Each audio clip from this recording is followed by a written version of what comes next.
everyone, this is Maki. Are you enjoying the movie Gundam Seed Freedom? This time again, the content contains spoilers for the movie. For those of you who have watched the movie without checking the advance information, I recommend that you watch this program after you've watched the movie. Today, we are going to analyze the comments made by Mr. Mitsuo Fukuda, the director in the Japanese magazine Animage. Seed Freedom is filled with various hidden information. It might be interesting to look for such things while watching. The last scene of the movie, have you noticed that Lars Klein's hair is shorter? It seems that this was a production mistake. It will probably be corrected when it's included in Blu-ray discs, etc. Seeing Lars with short hair could be a unique experience, only available in theaters. Are you ready? We're about to infiltrate the Space Fortress Artemis. Please press the subscribe button to activate the Mirage Code Stealth. I wish you good luck. In the movie, Shin admires Kira a lot. In the final scene of Sea Destiny, Shin and Kira reconcile. However, many fans may be surprised by how much Shin admires Kira. Mr. Fukuda said the following. In the final scene of Sea Destiny, Kira and Shin see each other's faces for the first time. During their conversation in front of the obscenity Rich, Shin clearly realizes that he was wrong. In fact, Shin realized he was wrong in the midst of the Destiny War. Using Requiem to destroy Orb is by no means the right thing to do. However, Shin was troubled because he could not deny the words of Rei and Duano. Having experienced the tragedy of war and seen much on the battlefield, he could not deny Duano's opinion. Unable to deny the plan of destiny, he was in a state where he could only move forward. Athran tried to stop Shin, but could only speak harshly. Shin understood that Athran was right, but rebelled anyway. Kira accepted Shin.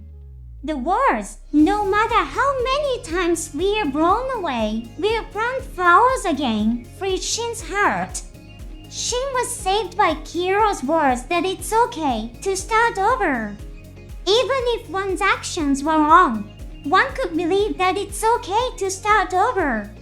This was a major turning point for Shin to volunteer for the campus and decide to fight alongside Kira.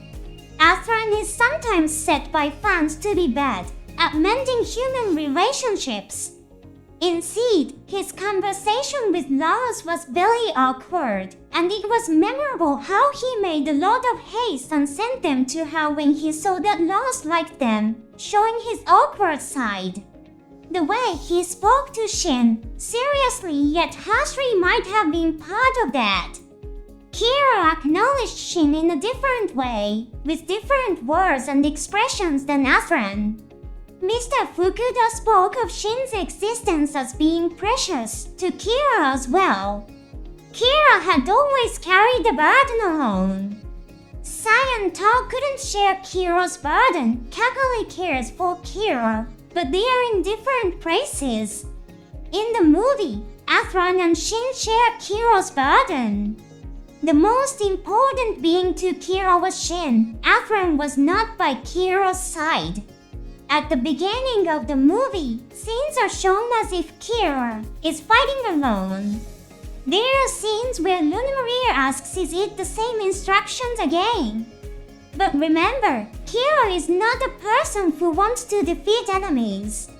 His true intention is to protect life and create peace. Because he trusts Shin and Lunamaria, he ordered them to protect lives. At the beginning of the movie, Kira is in a state of mental exhaustion. Therefore, like Athran in Sea Destiny, he was unable to communicate his feelings well. Kira trusted and relied on Shin enough. However, he made Shin anxious because he couldn't communicate well. This makes Lars Klein's words at the end of the movie even more profound. Please talk about even the smallest things. You think in your heart, Lars said. The idea that thinking alone is not enough was expressed when Kira received the Freedom Gundam from Lars. Mr. Fukuda said the following about Alexei Konoe, who appears as the captain of the battleship Millennium.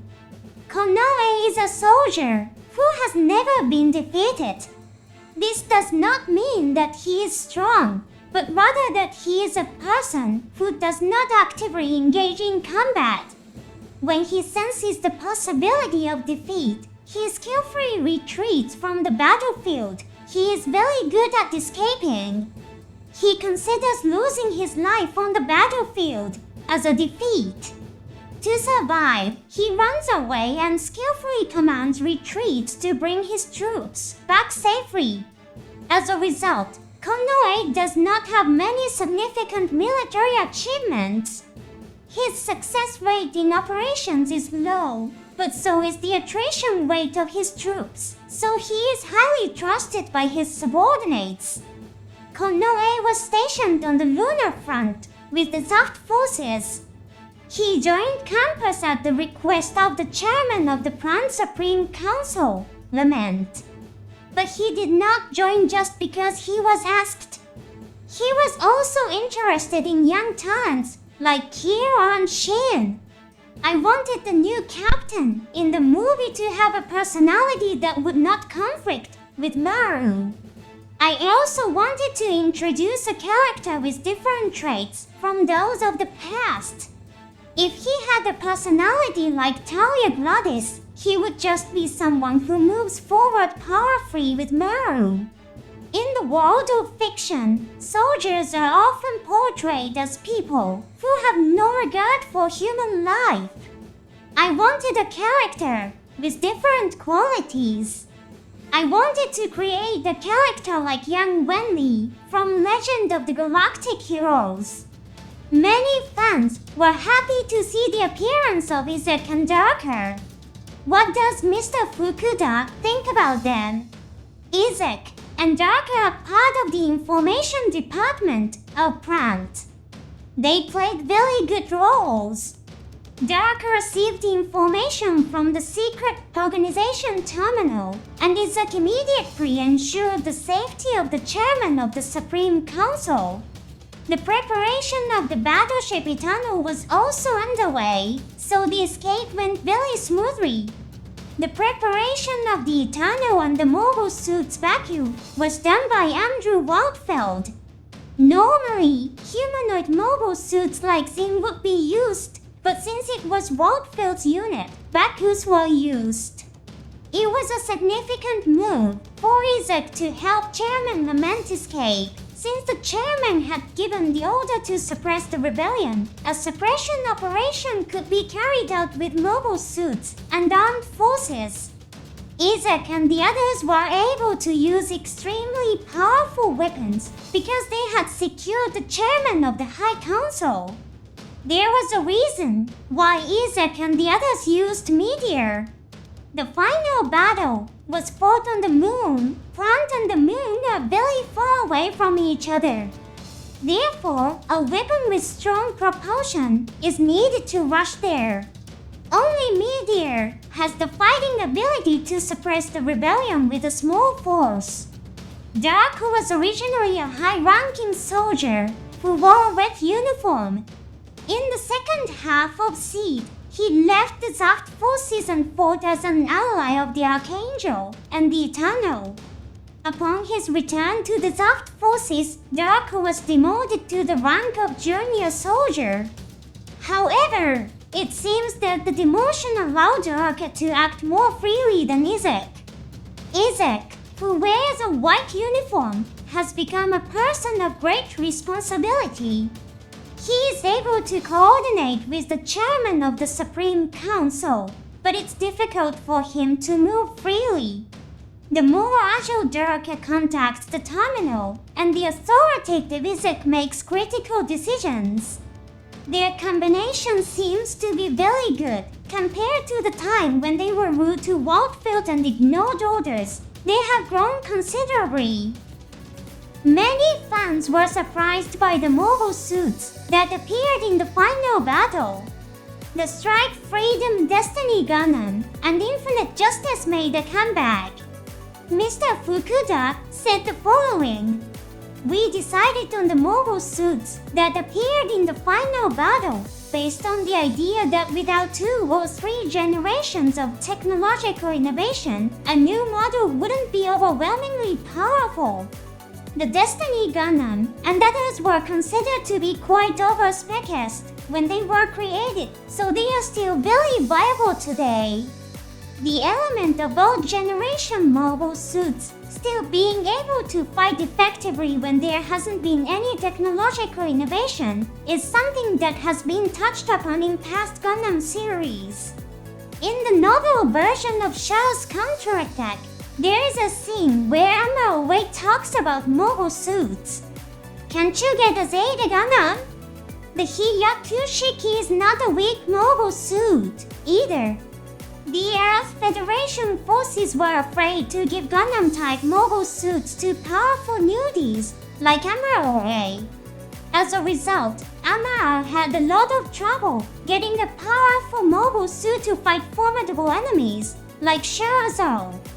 The Zeta Gundam and Hyakushiki are considered old generation mobile suits at the time of Shell's counterattack. However, they were still recognized as sufficiently powerful mobile suits for Amaro. Finally, Lacus Capability was discussed. There is a scene where Lacus uses her code ability to inform Kira of the enemy's weapons and ship positions. This scene uses the same technology that affected Kira's psyche in the first half of the story when Griffin said, "Fall into darkness." They share their minds to show Kira. That's why Kira's eye color becomes the same as Lacus. It's a very short scene, so it might be hard to notice. Did you manage to notice the moment when Kira's eyes became the same color as Lacus? If you get a chance to watch the movie again, I hope you pay attention to that element as well. Thank you for watching to the end. Let's meet again in the next program.